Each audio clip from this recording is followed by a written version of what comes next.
Hello, praise the Lord. இந்த நாளுக்கான வேத வசனம் நீதிமொழிகள் 6ஆம் அதிகாரம் 2வது வசனம்.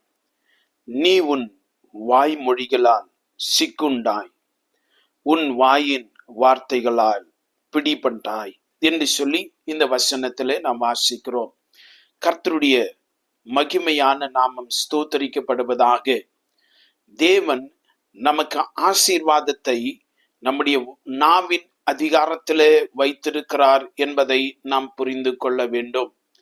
நீதிமொழிகளில் நாம் வாசிக்கிற பொழுது மரணமும் ஜீவனும் நாவின் அதிகாரத்திலே இருக்கிறது என்று நாம் உணர்த்தப்பட்டிருக்கிறோம் என்று வேத வசனங்கள் மிக தெளிவாய் சொல்லுகிறது.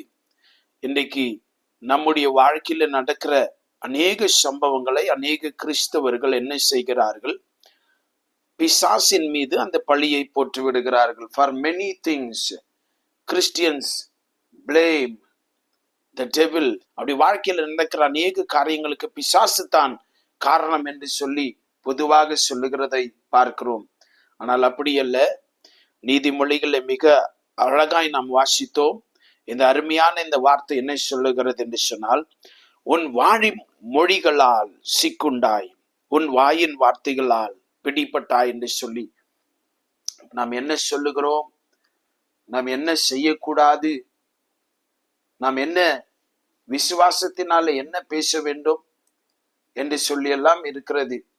ஒருவேளை நீங்க உங்களை பார்த்து நீங்க என்னால முடியாது என்று சொன்னால் உங்களுக்குள்ள இருக்கிற எல்லா பலனும் அது குறைந்து போகுமா? ஐயோ, எனக்கு விசுவாசமே இல்லை அப்படின்னு நீங்க சொன்னீங்கன்னா உங்களுக்குள்ள வேத வசனத்துக்கு விரோதமான சந்தேகங்கள் பெரிதாய் உங்களுக்குள்ளே கிளம்பிவிடும். இப்படியெல்லாம் பேசுகிற பொழுது எதிர்மறையான வார்த்தைகளை நாம் பேசுகிற பொழுது நம்முடைய வார்த்தைகளினாலே நாம் சிறைப்படுத்தப்படுகிறோம். You are captured by words of your own மவுத்.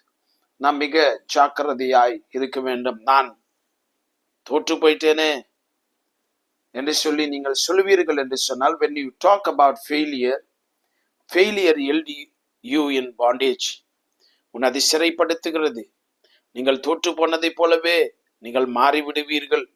எனக்கு அன்பான தேவனுடைய பிள்ளைகளே, நம்முடைய வார்த்தைகள் நம்மை அதிகாரம் செய்கிறது என்பதை நாம் தெரிந்து கொள்ள வேண்டும். Our words dominate us, our life, our future, everything.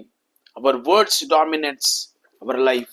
எனக்கு அன்பான தேவனுடைய பிள்ளைகளை, இதைத்தான் இயேசு ராஜா நமக்கு சொல்லுகிற பொழுது மார்க் 11ஆம் அதிகாரத்தில் 23வது வசனத்திலே அவர் இவ்விதமாய் சொன்னார். ஒருவன் தான் உள்ளத்துல சந்தேகப்படாமல், எவனாகிலும் இந்த மலையை பார்த்து நீ பெயர்ந்து சமுத்திரத்திலே தள்ளுண்டு போ என்று சொல்லி தான் சொன்னபடியே நடக்கும் என்று தன் இருதயத்தில் சந்தேகப்படாமல் விசுவாசித்தார். அவன் சொன்னபடியே ஆகும் என்று மெய்யாகவே உங்களுக்கு சொல்லுகிறேன். அவன் வாயில் என்ன சொல்றானோ அந்த காரியம் சம்பவிக்கும் என்று தேவன் சொல்லுகிறதை பார்க்கிறோம். எனக்கு அன்பான தேவனுடைய பிள்ளைகளே, நான் அப்படியே பழகிட்டேன் என்று சொல்லுகிறீர்களா? கிறிஸ்தவ வாழ்க்கையில் அதுக்கு இடமில்லை. விசுவாச வாழ்க்கையில் அதுக்கு இடமில்லை. நாம் வசனத்தை பேசும்படியாய் அழைக்கப்பட்டிருக்கிறோம். Never talk about defeat, never talk about failure. ஒவ்வொரு முறையும் நீங்கள் தேவனுடைய பலத்தையும் அவருடைய வல்லமையையும் நீங்கள் அறிக்கை செய்ய ஆரம்பிங்கள். Acknowledge the power and ability of God. அது உனக்குள்ள பேலன்ஸ் செய்யும், உன்னை வழி நடத்தும், உன்னை தேற்றும். நீங்க தேவையில்லாததெல்லாம் நம்ம வாழ்க்கையில ஒரு நாளும் பேசவே கூடாது. காரணம், தேவன் நம்ம அபிதமாய் உருவாக்கவில்லை. நாம் தேவனுடைய நன்மைகளை அவருடைய துதியை சொல்லி வரும்படியாகவே தேவன் நம்மை தெரிந்து கொண்டிருக்கிறார். அதனால என்னையிலிருந்து தேவையில்லாத வார்த்தைகளை சொல்லவே போவாதீங்க. அவசியம் இல்லாத கூட சொல்லாதீங்க. கர்த்தர் என்னை பலப்படுத்துகிறார், கர்த்தர் என்னோடு கூட இருக்கிறார், என்னால எல்லாம் முடியும், கர்த்தர் எனக்கு தம்முடைய ஜெயத்தை கொடுத்திருக்கிறார், நான் ஜெயித்து கொண்டே இருப்பேன் என்று அபிதமாய் சொல்லுங்கள். கர்த்தருடைய சுகம் என்னுடைய சரீரத்திலே கிரியை செய்கிறது. கர்த்தர் இக்கட்டின் பாதையில் என்னை ஜெயமாய் வெளியே கொண்டு வருவார் என்று சொல்லி அபிதமாய் பேசுங்கள். இந்த வார்த்தைகளினாலே கர்த்தர் உங்களை ஆசீர்வதித்து பலப்படுத்துவாராக. நாம் செபிக்கலாம். வார்த்தையாகிய தேவனே, எங்களுக்குள்ளே வாசம் பண்ணும்படி நீ மாமிச மனுஷனாய் மாறி நேரமுடைய அன்புக்காய் இரக்கத்துக்காய் நன்றி சொல்லுகிறோம். இந்த உலகத்தின் அஸ்திபாரங்களை வார்த்தையினாலே ஸ்திரப்படுத்தி வைத்திருக்கிறீர். இல்லாதவைகளை இருக்கிறதை போல நீர் அழைத்தீர் ஆண்டவரே. வார்த்தையினாலே நீ சொன்னீர், இந்த உலகம் உண்டாகட்டும் என்று சொன்னீர், வெளிச்சம் உண்டாகட்டும் என்று சொன்னீர். நீ சொன்னபடியே அவைகள் உண்டானது ராஜா. இன்றைக்கு நாங்கள் உம்முடைய மாதிரி பின்பற்றி எங்களுடைய வாழ்க்கையிலே ஜெயத்தை, சுகத்தை, ரட்சிப்பை, விடுதலையை, மீட்பை நாங்கள் பேச கிருபை தருவீராக. எதிர்மறையான பழக்க வழக்கங்கள், ஆண்டவரே, தோல்வியான அனுபவங்களும் வார்த்தைகளும் அந்த நினைவுகளும் எங்களை விட்டு கடந்து போவதாக.